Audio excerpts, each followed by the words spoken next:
This piece is called Vascular Bundle, and until a friend of mine explained that the major vessels in the human body, in every mammal really, are actually in a network of other vessels themselves, I didn't understand. I just thought it was a pipe, you know, we're all made of pipes full of blood, aren't we? But this describes a bundle, if you like, a section through one of those major blood vessels.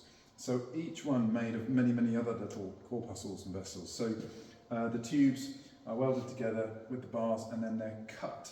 And this oval, the height and the width of which is a golden section proportion itself, so Fibonacci proportion, which I use a lot in my work.